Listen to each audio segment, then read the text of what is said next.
breaking news. Yo, Jay-Z wants Diddy's teen R case dismissed or Jane Doe's real name revealed. He has every reason to ask for this. Now they got Jay-Z tied in with Diddy. Sit back so we can see how this whole thing is playing out. Man, get your popcorn and make sure you hit the subscribe button while you're moving. All right?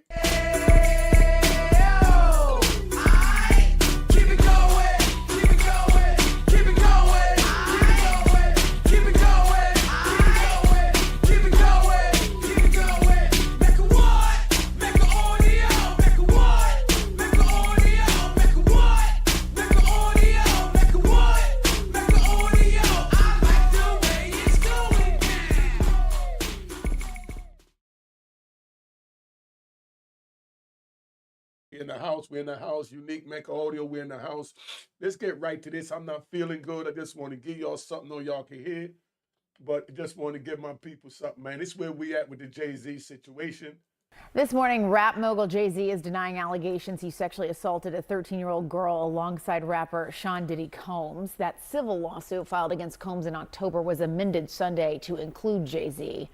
The accuser, identified only as Jane Doe, says she was sexually assaulted by both men at a Video Music Awards after party in 2000.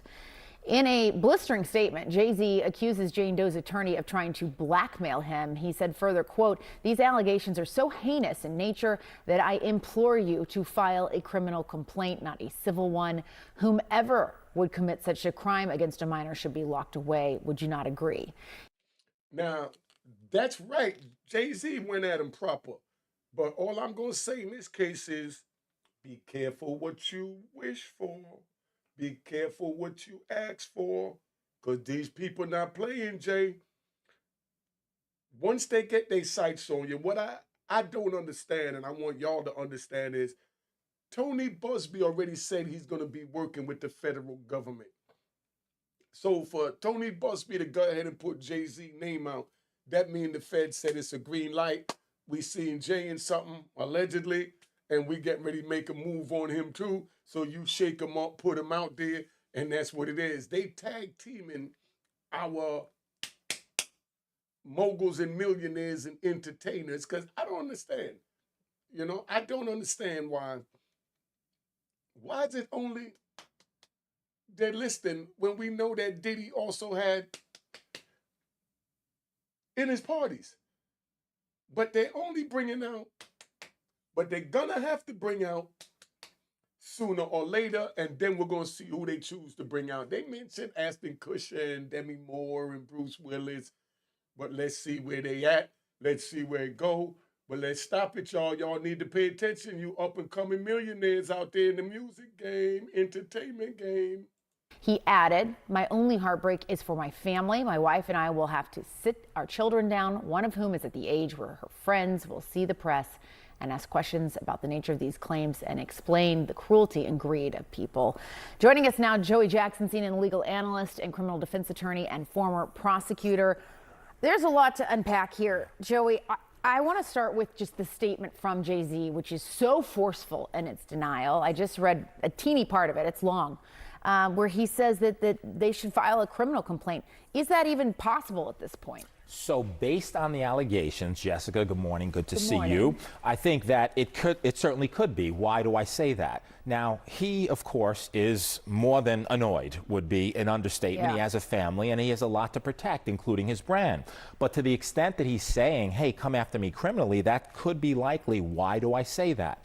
Because rape in New York, and what's alleged in this complaint, is forcible compulsion. What that means in English is that it's saying that he held her down, raped her, and that, of course, the allegation is that Mr. Combs did the same thing. And so if those facts are actually accurate, it would require an investigation by prosecutors. And if true, right, you could pursue it criminally.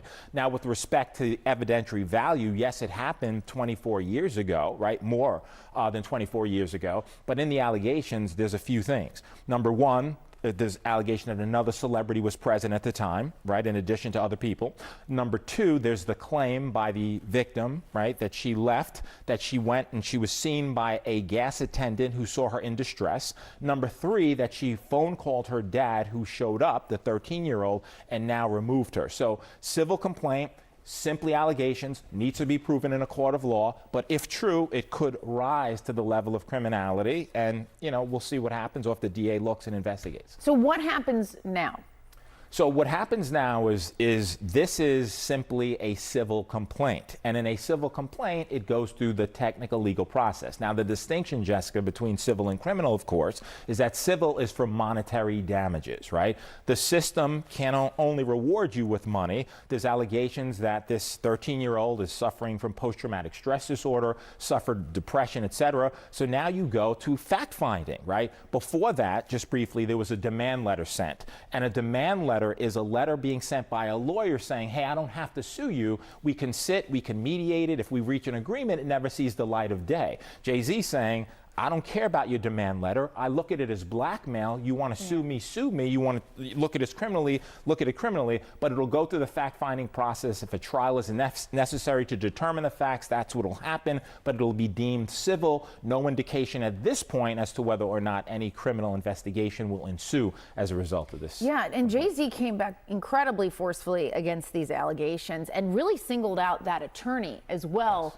for being, I'm paraphrasing here, but greedy, saying he's out to get money, and calling that letter essentially blackmail. Yeah, and in addition to that, Jessica, also suing the attorney, saying he's intimidating him, harassing him, etc. Now, demand letters are not new. What lawyers do is they send them out as a matter of protocol and practice so that you can expedite the process. At the same time, there's certain ethical standards that you have to use, and you have to have a good faith factual belief that this is true. Now, you can argue this complaint was filed in October, right? Could have mentioned Jay-Z then. You didn't. Why? It was amended now to include him. Are the factual assertions true? Are they fact or fiction? Is it a money grab or not? All of that will be litigated in a court of law, but according to Jay-Z, this never happened, is pure fiction. It is a money grab, and he's fighting for his name, reputation, and certainly innocence and justice in his view, which is he didn't have anything to do with it. Yeah.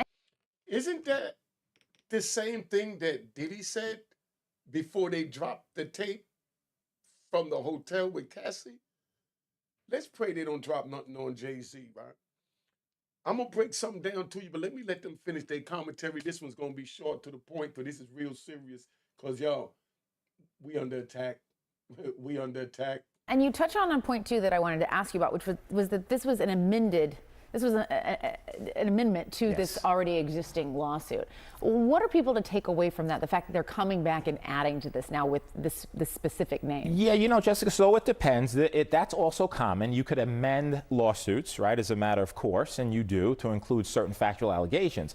The interesting thing to me in terms of your question and the takeaway, if you had this information about Jay-Z, it happened allegedly in September of 2000, why not include it in the original complaint? What happened between October and now that necessitated you putting in, and it's a question of credibility. Was he celebrity A, right, as was noted in the October complaint? Is this pure fiction? And what's interesting in the complaint is he really, that is the lawyer, tries to tie Jay-Z to Mr. Combs in so many ways, right? Birds of a feather is the argument that he's making. You can make that argument. You need the facts to sustain it. Let's see if they come up with any facts.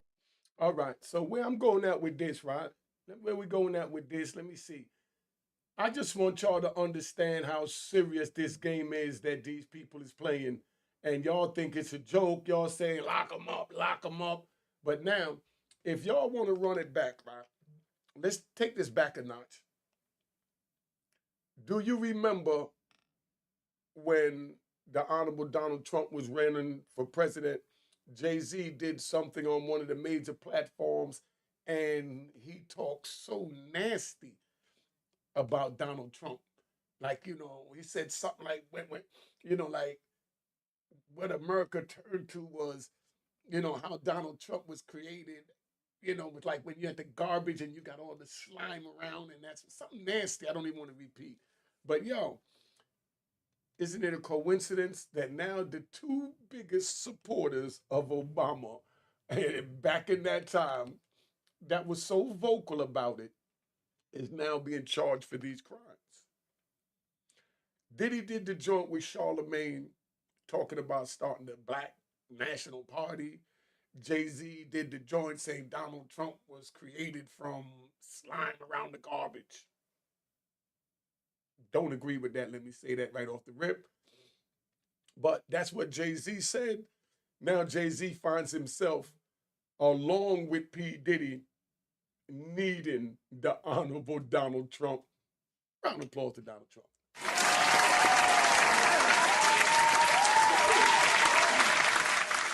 Round of applause to Donald Trump. Now, both of these men, so you understand, they both went against the political grain and they bet on black and they lost. They bet on Obama and they lost. Because now, Red is in office and Red has the power, and the only one that could free these two. So only way they're gonna get the Honorable Donald Trump to free them is to come out their pocket. Do you understand what I'm saying? Do you understand the words coming out my mouth? That's how deep this is. Both of these men, Diddy and Sean Carter, was so vocal back during Trump's first election. And then now when Trump wins a second term, and then here they are in Trump's system, in Trump's palm, and it's up to them. So we're going to title this video, Jay-Z and P. Diddy begs Trump for a pardon. They beg Trump for executive clemency. That's all they could do right now. They in Trump's grip. Trump is the only one that could free them because the justice system is not going to do nothing for them. Look what happened with the January 6th alleged insurrection. Those men, and that's going to be, just watch what's going to happen on January 20th. On January 20th, when they do the inauguration for Donald Trump, and he go have them bring the men out that was convicted for the January 6th insurrection out of prison, that was put in prison by the very government that he's now controlling. So they locked him up for fighting for Donald Trump, so they say.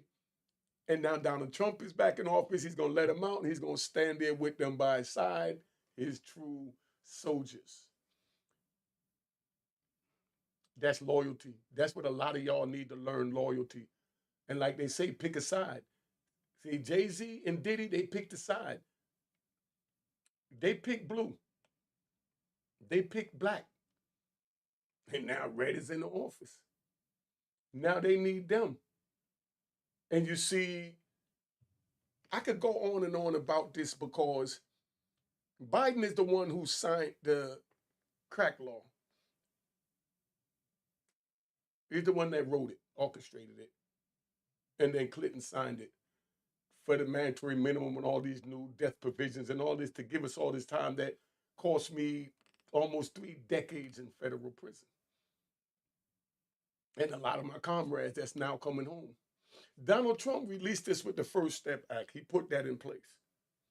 But then now, the very man that started this debacle that America see was a false, narrative of lock him up and throw away the key.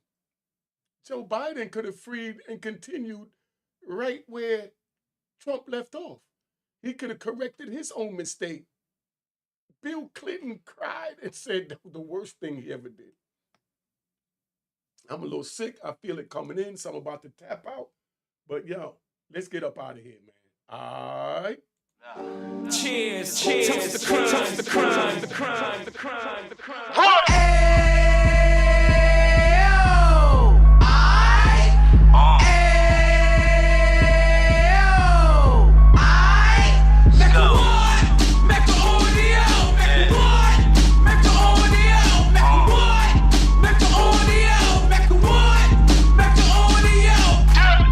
Fresh out the can 26, he back on the strip, getting back in the mix. What he mentions a gift. You stand up 10 toes down, and I suggest you pay attention to this.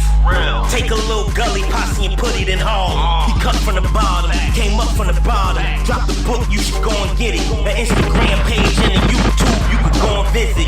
Then you could consider yourself LinkedIn. Sit front row and get Jews from a kingpin. How he went through it, so you ain't gotta go do it. Did not pay attention would be stupid. Talking about a man that probably put your grandfather on. Probably the reason that him and your grams got along. A man that generated millions on the block, did his time, never squilling to the cops, Mecca audio.